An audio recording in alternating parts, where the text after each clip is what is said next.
Подсъемка утра 5-го дня. Меня покусали пчелы. Небольшое включение из утра 4-го дня. Как видите, я снял бинты, снял пеленку. Что там было? Вот эта наклейка сзади. Благодаря этому отек начал сползать с лба, точнее с головы уже на лоб, на нос, на глаза. Как видите, я гоблин из Гарри Поттера. Из положительных моментов стоит отметить, что очень быстро слезают корочки. То есть у многих они гораздо дольше держатся, можно обратить внимание. А также донорская зона выглядит замечательно.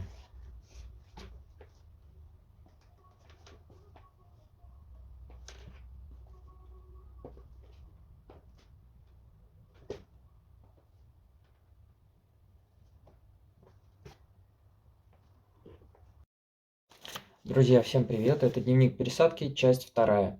Сейчас 7-й день за окном после пересадки. Соответственно, кто не видел первую часть, первый ролик, проваливайтесь в канал, смотрите. Много полезного и интересного для себя почерпнете, 100%.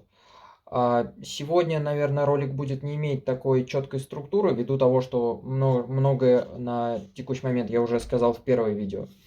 Сегодня больше будут какие-то собирательные советы, и я вам немножко расскажу о том, что произошло за последние 4 дня после предыдущего ролика, после последней части предыдущего ролика. Как реагирует голова, как в принципе реагирует организм на пересадку. Начну, наверное, с стандартного. В клинике раздают раздатку и оставляют памятку, по крайней мере, в которой я в клинике делал. Очень полезно, что памятка идет по дням, можно просто не напрягаясь следовать. Я на самом деле делаю все, как написано в рекомендациях. То есть я пью таблетки, мою голову, отек спадает, как вы видите, он у меня уже на лице. Графты меняют цвет, да, они светлеют, корочек почти нет, вот только 2 осталось, 3 уже отвалилась. Вот. К 10-му дню, я думаю, все уже отвалятся. Важная, наверное, рекомендация лично от меня – спать под углом 45 градусов, то есть спать сидя, все-таки очень тяжело, тем более без опоры на голову. Я сплю на специальной подушке ортопедической, это такой рогалик, который, как у водителей, надевается в дальние поездки, такой жесткий, сохраняющий форму. Мне его раздали в клинике, он очень удобный, но он удобный для своей функции. А когда ты хочешь на ней 8 часов поспать, это хуже, чем на своей родной подушке. Поэтому я настоятельно рекомендую задуматься о легких каких-то успокоительных, снотворных, просто чтобы легче было уснуть, чтобы ночь прошла быстрее. Вот, это понадобится в ближайшие максимум 7-10 дней. Как правило, на 10-й день уже разрешают спать в горизонтальном положении на своей подушке, аккуратно начинать уже можно. Поэтому мне осталось немножко, я пью успокоительный, мне это помогает. Вот, дальше. Совет номер 2. Не пренебрегайте памяткой по восстановлению. То есть не пренебрегайте всеми процедурами. Как бы это банально ни звучало, но может сложиться у некоторых такое стереотип, что ну все, самое главное сделали, а там уже там лишний раз голову не помою. Нет, нужно голову мыть, нужно все таблетки пить, нужно все процедуры, что показано, их выполнять. Во-первых, это ускорит ваш выход в люди, так как вот с таким, ну, не каждый согласится выходить на улицу. Опять же, от региона зависит. С другой стороны, ну, это как минимум ваше здоровье. Чтобы все конкретно прижилось, да, вы заплатили деньги, все должно пройти так, как нужно. Клиника сделала все, что зависит от них, а мы делаем все, что зависит от нас. И ждем отличный результат. Очередное включение прямо из 4-го дня. На часах уже 16:00. Я похож на мистера Помидора. Глаз почти закрылся, отек сходит. По сути, это хорошо, значит. Если где-то убыло, где-то прибыло, если отек здесь, значит он благополучно сходит с донорской зоны. Буду держать вас в курсе. А пока я себе напоминаю Гарри Поттера из последней части, когда ему в лицо выстрелили из волшебной палочки. Очень порадовало обилие девушек, пациенток в клинике, причем разных возрастов. Очень приятно, что дамы с течением времени смелеют, в принципе, начинают решать какие-то свои эстетические нюансы, проблемки и продолжают жить кайфовой жизнью. Это очень приятно.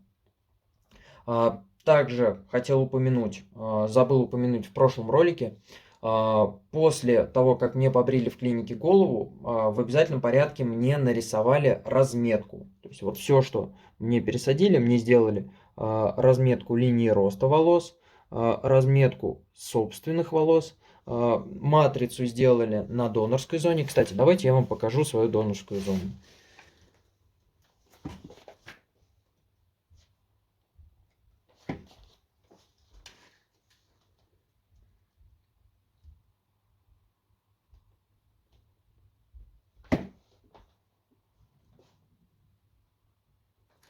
Вот так примерно выглядит. Я очень доволен тем, как выглядит моя донорская зона. Она даже не кровила ни разу практически. Да не практически, она реально не кровила ни разу. Даже в клинике это отметили, поэтому хорошо. Да, сделали матрицу, где будут забирать. Все мне подробно рассказали. И, естественно, посоветовались со мной насчет высоты линии волос, насчет формы, все ли меня устраивает, да, как они это с профессиональной точки зрения видят, чтобы у клиента не оставалось вопросов, ну, чтобы было понимание, чего ожидать. Также в клинике, где делал я, все это отфотографировали, прежде чем, после того, как мне показали, утвердили на словах, это все задокументировали, то есть добавили к договору. Мне нравится такой подход, это довольно-таки дельный подход, то есть с этим уже можно идти и быть смелым за результат, что все как полагается, все задокументировано. Дальше, важный момент, тоже забыл упомянуть, не помню, возможно, упомянул в ролике. Мне сделали PRP на донорскую зону. То есть мне сделали плазмотерапию, богатую, обогащенную тромбоцитами. Именно в донорскую зону в день операции. То есть это улучшает... Вообще, что такое плазмотерапия, PRP? У вас изымают из вены небольшое количество крови, отделяют плазму, обогащают тромбоцитами и подкалывают в зону, куда это необходимо. Это улучшает питание, в принципе, это улучшает питание волос. В плазме у нас содержится очень много всего полезного, а в тромбоцитах конкретно что-то, вот мне рассказывали, я точно не помню, для волос сама какая-то питательная штука. Это ускоряет регенерацию, улучшает пластичность, эластичность, снижает хрупкость. В целом, все это нацелено на то, чтобы максимально сгладить и ускорить процесс заживления. Поэтому, сколько читал на разных ресурсах, из разных источников, плазмотерапия лайк. PRP тем более. А когда это еще делают бесплатно в клинике, это супер. Очень клиентоориентировано. И также пригласили сделать еще одну PRP, тоже бесплатно, уже на реципиентную зону, когда она будет готова. Как правило, первую плазму, мне сказали, можно делать через 3 недели. То есть, когда корочки спадают, графты приживаются, уже кожа не такая раненая и готова к новому иглоукалыванию, то можно начинать делать. Очень советую проводить курс плазмотерапии, но я об этом расскажу в следующем ролике.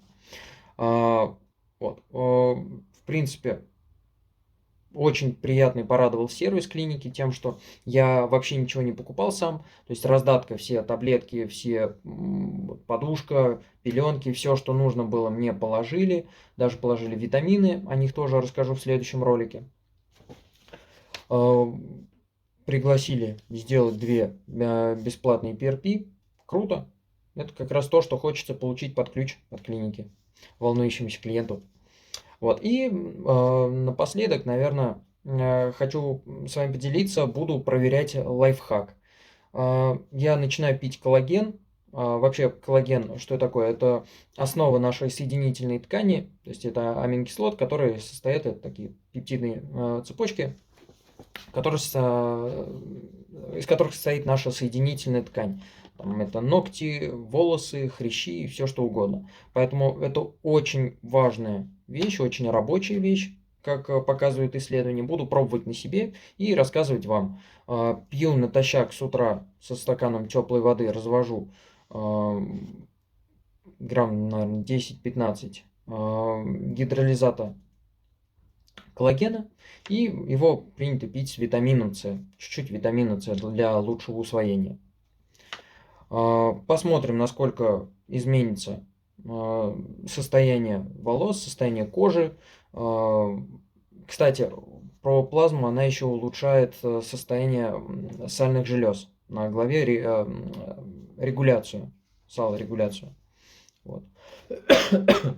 Поэтому посмотрим, как они в совокупности будут делать, как они будут работать и насколько ускорится само заживление, насколько качество волос улучшится, своих волос в том числе. И об ускорении тоже, кстати, меня спрашивали после прошлого ролика про финастерид, так как некоторые его пьют, в некоторых клиниках даже советуют, я отношусь строго негативно. Вообще, что такое финастерид? Это гормональный препарат, который влияет на наш тестостерон, в частности, на его преобразование в дигидротестостерон, который отвечает как раз за, в том числе отвечает за там, выпадение или рост волос. Ну, не сколько рост, да, за сколько его выпадение. Поэтому я крайне негативно настроен, как минимум, потому что у меня был опыт негативный с миноксидилом. Не стоит вмешиваться туда, куда вмешиваться не стоит, простым языком, что если у него, у этого финастерида, он блокирует этот переход дигидротестостерона, ну, наверное, в этом ничего хорошего нет, так как он изначально вообще не для роста волос предназначен, это его побочное действие. Если посмотреть его принцип действия, то он угнетает мужскую половую систему, в принципе, влияет на организм. Ну, его использовать нужно по назначению врача. Его используют в урологии и так далее. Для волос так баловаться со своими гормонами я не вижу в этом ничего экологичного в подходе. Поэтому крайне категорически настроен. Вот, я против. Напоминаю, это был 7-й день. Если вам понравилось видео, лайки, колокольчики, подписку на канал. Буду очень признателен.